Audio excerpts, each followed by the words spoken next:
This view hasn't changed at all, has it?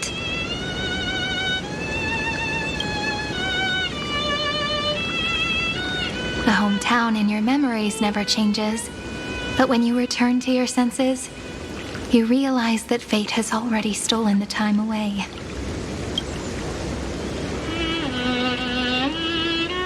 Welcome to the Trail of Genesis, friend.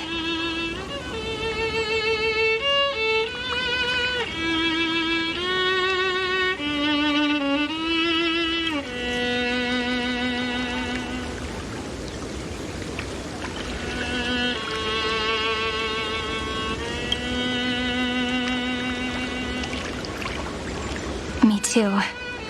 30 million departures. 30 million farewells.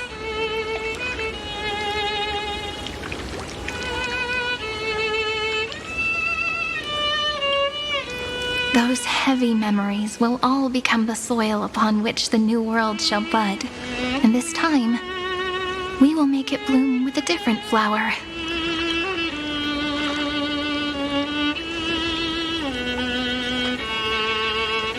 Before you arrived, I kept wondering, beyond the veil of Ide Silicii, what kind of Amphorius is being born?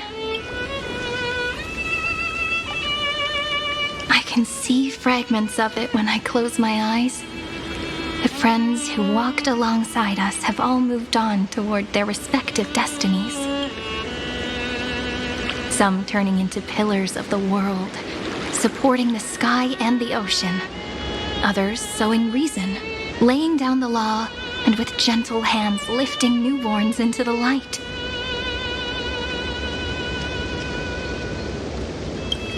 Death and strife are no longer feared by people, and trickery has become the innocent games of children. All beings living ordinary and peaceful lives within the net woven by romance and passage.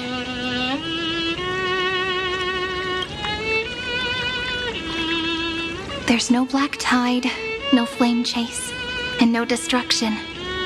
The world on the other side of the sea is one bathed in sunlight.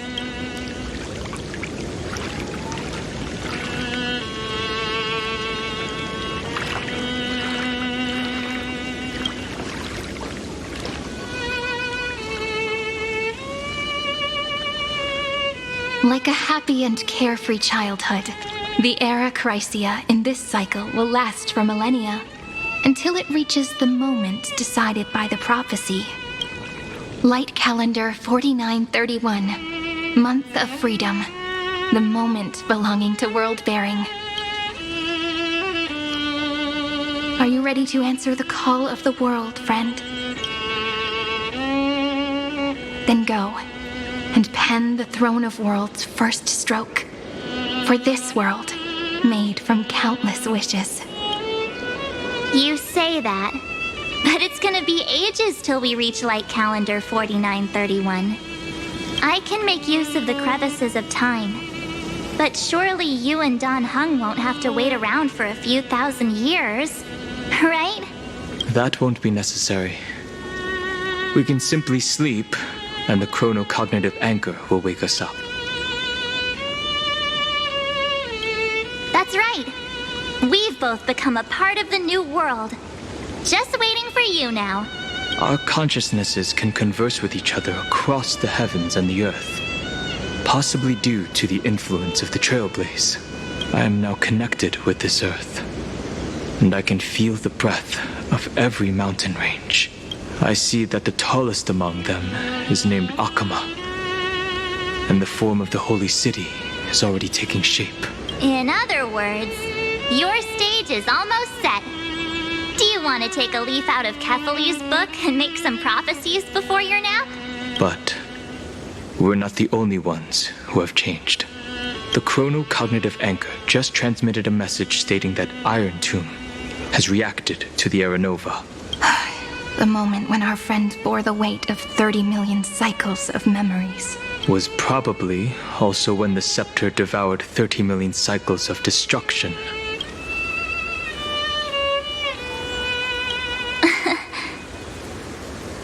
You know, you don't have to shoulder this world all on your own.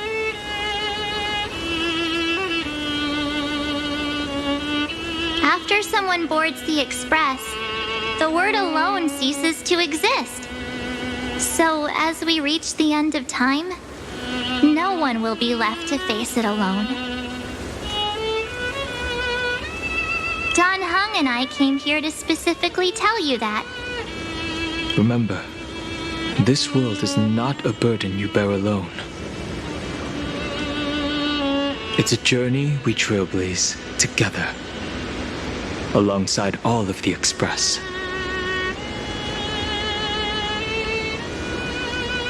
All right. It's time for Don Hung and me to go have a super long nap.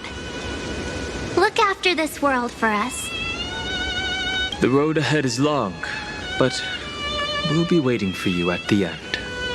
We'll definitely meet again. Let's take one more look at the other side of the sea before we set off.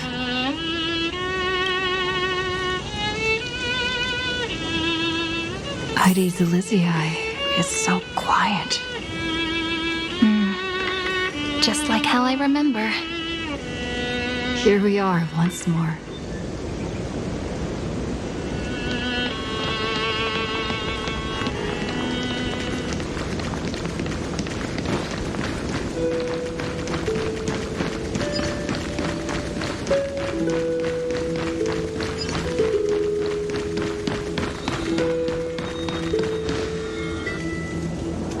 The scent of the black tide is now completely calm.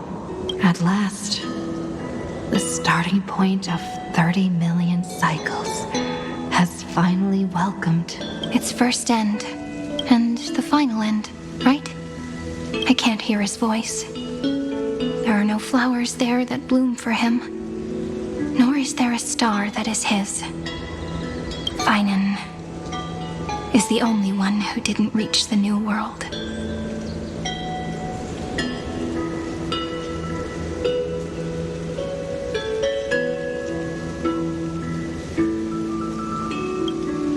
Look, the golden light that shone upon the grove still meanders between heaven and earth, like the prophecies of Amphorius.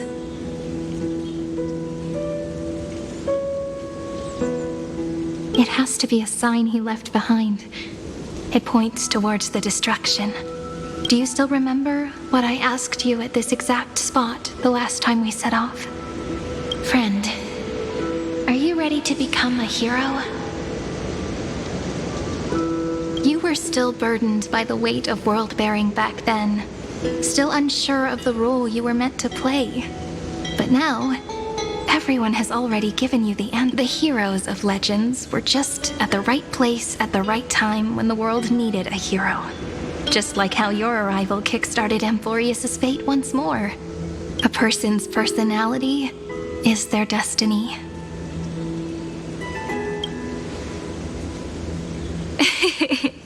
We best. Those are such beautiful words. Thank you, friend. I was also trying to cheer myself up with what I said.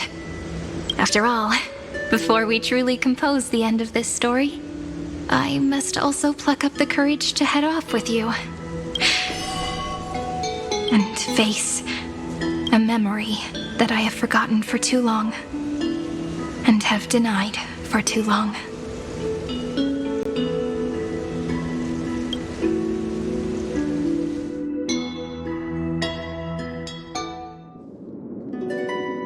It's so dark. What is this place? The great tomb of the nameless Titan. The deepest recesses of memory. Also, the place where Cyrene was born.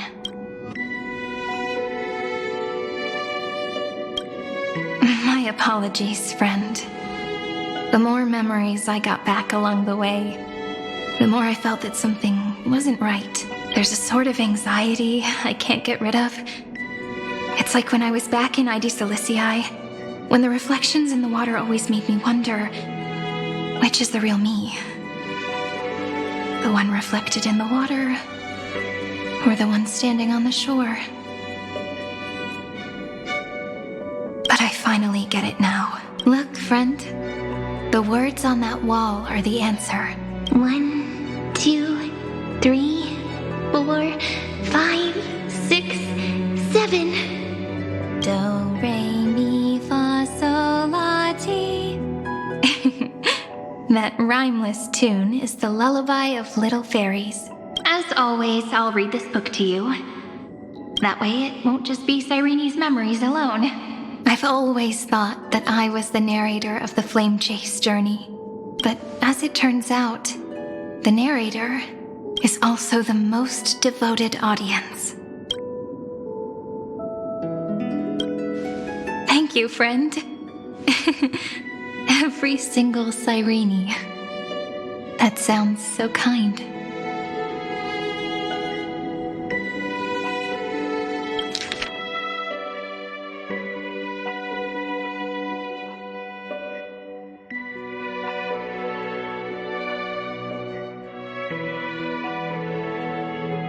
Thank you, friend. Every single Cyrene. That sounds so kind. At the moment of Aranova, I was enveloped by the texture of memories. Within the glistening crystal, I saw countless Cyrenes, as well as countless versions of me. This is the final puzzle piece of the memories. A prison born of the erudition. A grave annihilated in the destruction. That unknown solitary god. The 13th Titan who should not exist. The first new spore. The Demiurge is right here.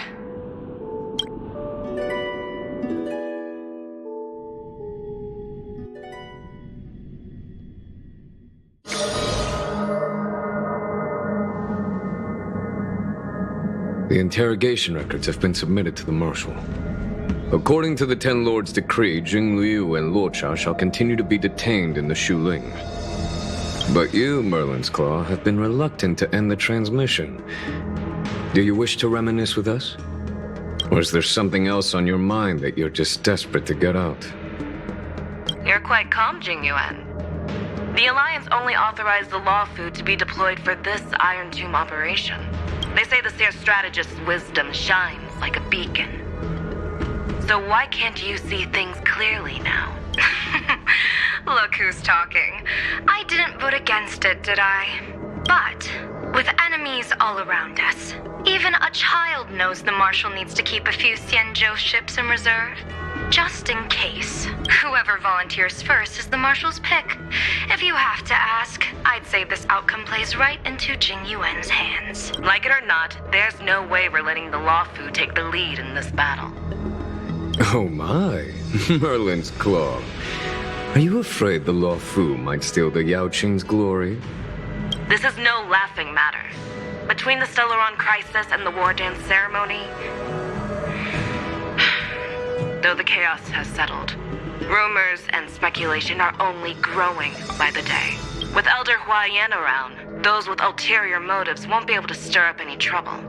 But once the Law Fu gets their hands on the Golden Blood, it'll be a whole different story.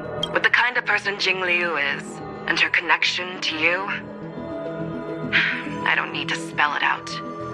There are countless ways this could be spun into something bigger. You're overthinking it, General Fei Shao.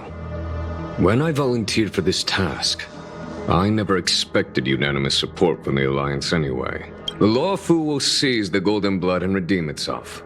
That'll be our first win. Then we'll leverage this Golden Blood in the negotiations. Our second win. These two wins for the Law Fu will make all three of us happy. And that'll be our third win. Look, if this were a Skyfaring Commission deal, we'd be rolling in money, wouldn't we? Maybe the Divine Foresight should change his name to the Optimistic General instead.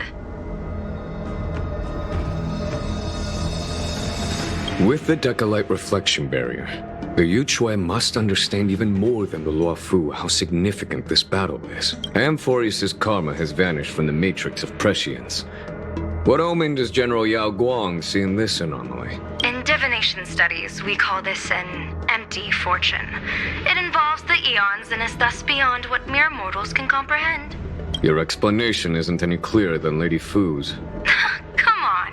How hard is it to understand the word uncertainty?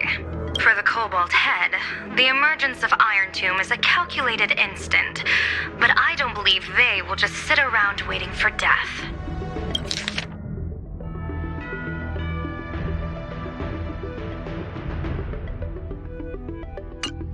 And for the powers of the cosmos, this is their chance at survival, and the key to turning the tide of interstellar affairs. The Astral Express is leading the formation of an allied force, but I can see each faction has its own hidden agenda. There are even divisions within the Alliance, so it's not that hard to imagine how the other factions will react. Jing Yuan, I crossed paths with Selenova's Legion at the Battle of Sadunirama Star Cluster. Be extremely careful. The Ruined Legion's troops and weaponry are nothing to write home about. The IPC, even the denizens of Abundance, could take them on. However, while Void Rangers are just expendable pawns of the destruction, the real wild cards are... The Lord Ravagers. Indeed. Nanook's emanators are also their weapons to burn down the paths. I'm afraid conventional military tactics and strategies will be useless against them. My assessment is this. To completely take down a Ravager, we must disregard casualties and spare no cost. My only fear is one wrong move, and the Luofu will fall into Fintilia's trap again, inching ever closer to destruction. Doubt is exactly the demon she wants to plant in our hearts. Do you still remember the beginning of the Alliance Oath? To save future generations from war and bloody dispute, the Rainbow's arrows have always aimed at any force that threatens the cosmos. Now that the Trailblaze walks alongside us, the Cloud Knights shall keep their oath as they have from the beginning. I just hope those on the front line will remain safe.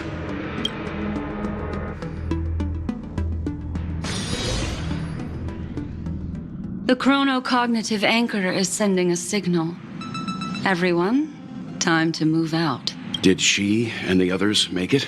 Let me go over the plan one more time just in case. You'll enter Amphorius, reunite with your 3 separated companions, and try to locate Iron Tomb from within the world. Who are you taking with you? The fate of the universe hangs in the balance. We can't afford any slip-ups. I suggest everyone except Pom-Pom join the fight. We do need to be prepared for all possible contingencies. I have no objection to this. I'll do whatever I can. Meanwhile, Screwy and I will continue attacking the Demiurge Matrix. That is, the Scepter's kernel, from the outside. With our 2-pronged attack, we'll turn this hunk of metal into scrap for sure. Now we just wait for those 2 to get back. Oh, and just like that, they're here. Sorry to keep you waiting. With Planet Screwlum's help, the formation of the Cosmic Alliance to counter Iron Tomb is progressing smoothly. The cosmos has set its sights on Amphorius, and now it's just waiting for the first shot. Well then, let's not waste any more time, Fourth Mirror. It's my time to shine! Finally off the bench! Initiating thought refraction. Please read the safety protocols carefully. Huh? Just kidding! I've already checked the agreement box for everyone. And now, destination, Amphorius. 3, 2, 1, launch!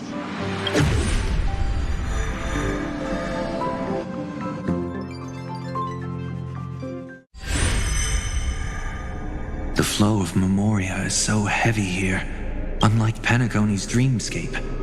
This place has built up a true epic measured in millennia. The vortex of Genesis, where all myths begin and end. And in this new world created by the Nameless.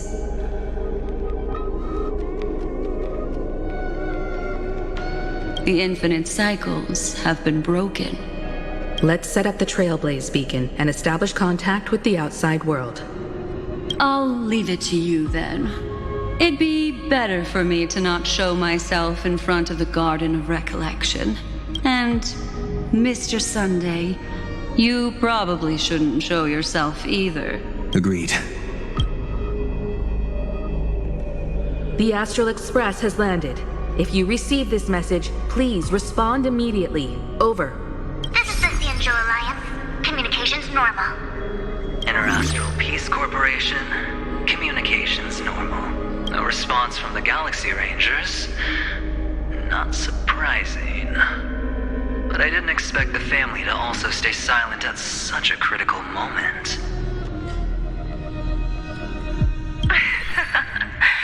That's a pretty blatant disregard from the family for Penacony's independent director, I'd say.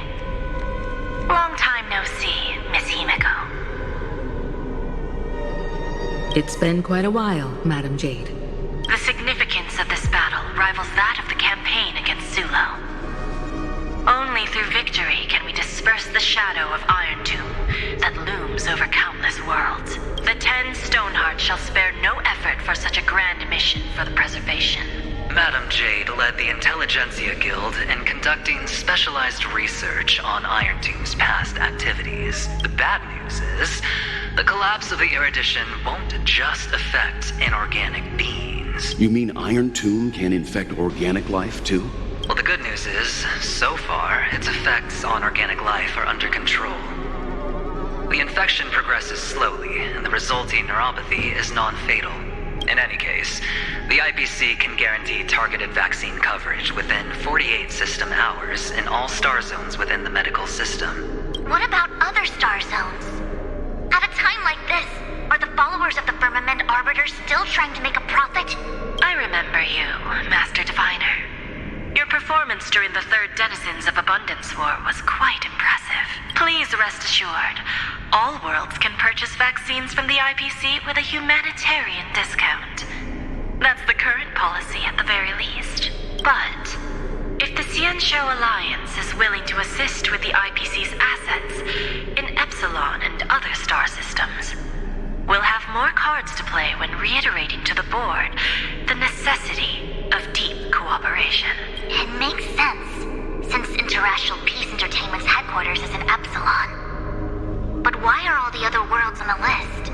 Places that the Elation has visited? Think of it as a long-term investment. Please understand that everyone at Pierpoint is swamped with Iron Tomb work, especially the marketing development department. At this rate, even the 10 Stonehearts can only do so much. Having some assistance from the Alliance would surely benefit the entire cosmos. Wouldn't you agree? As an old Xianzhou saying goes, those who succeed should help all under heaven. Your proposal must be decided on by the 7 Arbiter Generals. I'm just here to relay the message. In times of crisis, the Luofu will not hesitate to help those in need. However, the prerequisite is that the IPC must unconditionally assist the Alliance with emergency rescue operations in the disaster area. Of course. In the name of preservation, all for the Amber Lord. Thank you all for your selfless dedication.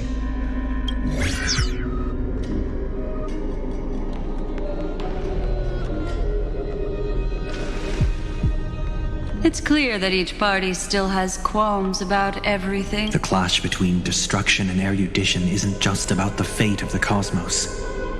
It's a moment for all factions to reshuffle their cards. You can never be too careful when battling a Lord Ravager.